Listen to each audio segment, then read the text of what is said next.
Hey, what's going on, guys, and welcome back to Monster Tamer News, the segment on this channel where we go over the past week's developments in the world of monster taming. This week we've got some pretty significant updates, including a ton of new Palworld information, including price point, the status of PvP at launch, and more. We got the shutdown of Temtem Showdown, we got a small Coromon update, and more. So, as per the usual, make sure to sit back, relax, subscribe for daily monster taming videos, and let's dive in.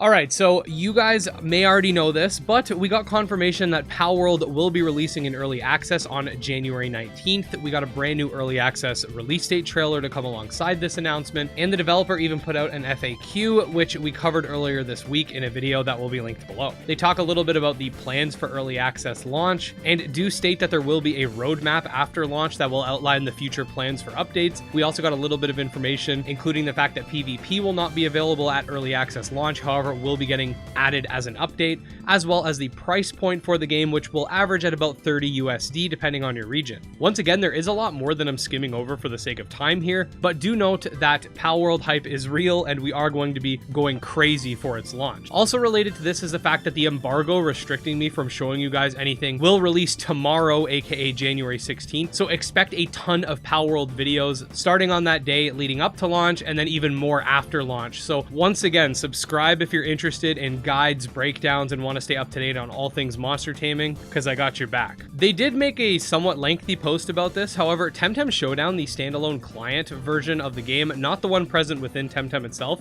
will be shutting down later this month. It was, in many more words, essentially stated that the client wasn't popular enough, and they've also confirmed that they will not be doing any more world championships either. I think a lot of this has to do with the fact that the PvP scene just hasn't grown in the way they were expecting it to, and while that is definitely unfortunate news, I feel like this is something that I've been saying for the past 2 years. It felt like they were focusing way too much on PvP when the PvE audience is exponentially larger, and providing single player expansions that also come with some sort of multiplayer experience would have been more than lucrative for the team. I'm worried at this point that since it's so far away from launch, a lot of people have moved on from Temtem, and even if they were to switch up their strategy now, I'm not sure how much success it would give them, because a lot of those players that would have been extremely receptive to all these expansions and whatnot might have left. I hope they do decide to do something like that, but all we know is that they did tease something at the end of their update saying that something interesting is coming very soon, so we'll keep you guys up to date on any information about that. We also got an update for Coromon that brings forth some cosmetics and quality of life, but most important, at least to me,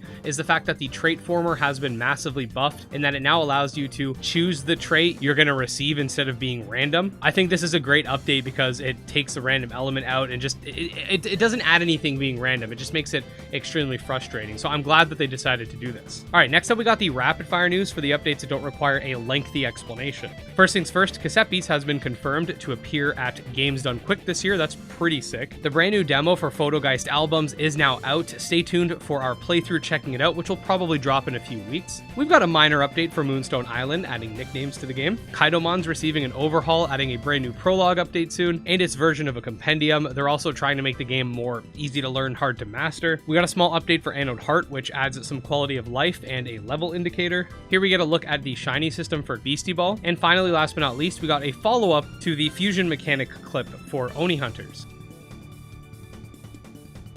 And there you go, guys. Monster Tamer News has come to an end once again, but make sure you stick around if you're excited for Palworld, because you're going to be getting a lot of Palworld content with the release incoming. Make sure to subscribe for those monster taming videos. You could also check out my Twitter, Discord, Patreon, channel memberships, etc., all linked below. And I just wanted to say special thanks to my supporters, especially Jim Hamilton, Dro Ghost, Candy Morency, and TragSoft, and we'll see you next time. Peace.